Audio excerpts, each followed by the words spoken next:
You're watching this video right now instead of doing something you were supposed to do. Am I right? Maybe there's a project you've been putting off for a week, or an email you need to send, or just something important. You know exactly what it is, you know you need to do it, but you're not doing it. And the worst part, you know you're procrastinating. You sit there thinking, okay, 5 more minutes, then I'll start. Then 5 more. Then you look at the clock and 3 hours are gone. That's procrastination. And today I'm going to tell you what's actually happening inside your brain and what to do about it. Let's start with the most important thing. Procrastination is not laziness. Seriously, if you think you're just lazy, that's not true. And that kind of thinking only makes things worse. A lazy person doesn't want to do anything and doesn't care. A procrastinator, he wants to. He thinks about the task, feels guilty about it, stresses over it, but still doesn't do it. So what is it then? It's an avoidance mechanism, a way to escape discomfort. Your brain is an incredibly smart system, but with one major flaw. It hates when you feel bad. Anxiety, boredom, fear of failure, the feeling that a task is too overwhelming, all of that is discomfort. And your brain makes a simple call. If something causes unpleasant feelings, avoid it. So you open YouTube, or scroll Instagram, or suddenly decide to clean your room, even though you didn't care about the mess yesterday. Your brain doesn't think about tomorrow. It thinks about right now. And right now, YouTube feels a lot better than that report. Let's talk a little science, but I promise, no boring stuff. There's this thing called dopamine. It's a neurotransmitter responsible for the feeling of reward. Every time you see something new, interesting, or pleasurable, your brain releases a little bit of dopamine, a tiny hit of satisfaction. And here's where the problem starts. When you scroll through your feed, every new post, every meme, every short video, that's a little dopamine hit. Boom, another one. Boom, again. Your brain loves it. But your actual task, writing that project, going to the gym, studying for that exam, the reward is coming, but in a week or a month, or when you finally submit the work. Your brain makes a simple choice. Reward now or reward later. Always now. And this isn't a character flaw, it's biology. Our brains are evolutionarily wired for immediate reward. Millions of years ago, you had to eat now because there might be no food tomorrow. But today, that same instinct is working against us. Okay, here's another thing almost everyone does, and it's completely broken. Waiting for inspiration. Once I feel ready, then I'll sit down and do it. Sound familiar? Here's the truth. Inspiration doesn't come before action. It comes during or after.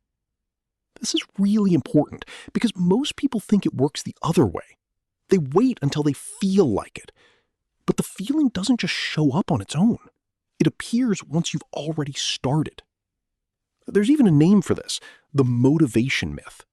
We think motivation leads to action. In reality, it's the opposite. Action leads to motivation. You start, and 5 minutes in, you're already getting into it. 10 minutes in, you're actually interested. Your brain only shows up once you're already in the process. So stop waiting for the perfect moment. The perfect moment is right now, even when you don't feel like it. There's one more reason for procrastination that people rarely talk about, and it runs a lot deeper. We don't procrastinate on boring tasks. We procrastinate on the important ones. Research shows the more something means to you, the more likely you are to put it off. Why? Because if you never start, you can never fail.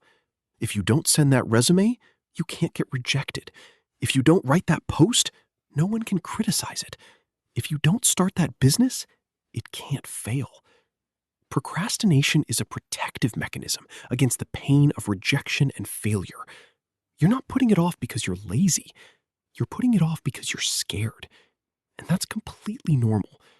But knowing this matters because then you can ask yourself, what exactly am I afraid of with this task? All right, now the best part, what to actually do about it. First, the 2-minute rule. If a task takes less than 2 minutes, do it now.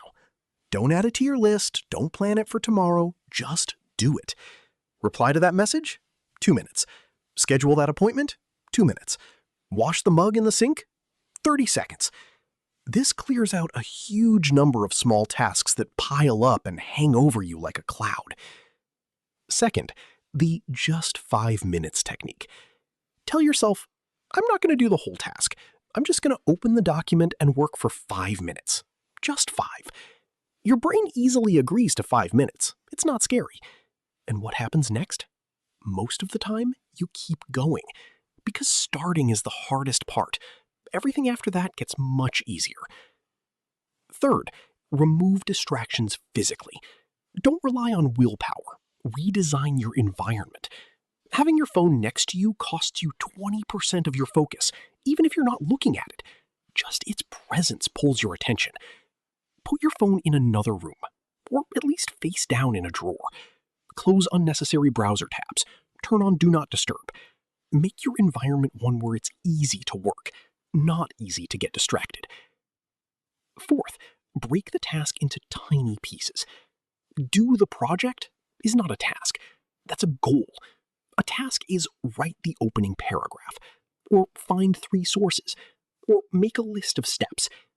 When a task is concrete and small, your brain is much less afraid to start it. Procrastination is very often just a reaction to vagueness. You don't know where to begin, so you don't begin at all. Here's what I want you to take away from this video. Procrastination is not a character flaw. It doesn't mean you're weak or lazy or just built that way. It's a behavioral pattern, and patterns can be changed. You're not fighting your brain. You're learning to work with it, understanding how it's wired, and using that to your advantage. Start small, right now. After this video, 1 task. Not a list, not a weekly plan, 1 thing. Open the document. Write 1 sentence. Make 1 phone call. Anything, but do it. Action doesn't wait for readiness. Readiness comes through action. If this video helped you, subscribe, because I've got a lot more coming about psychology and how our brains get in our own way and how to fix it. See you in the next one.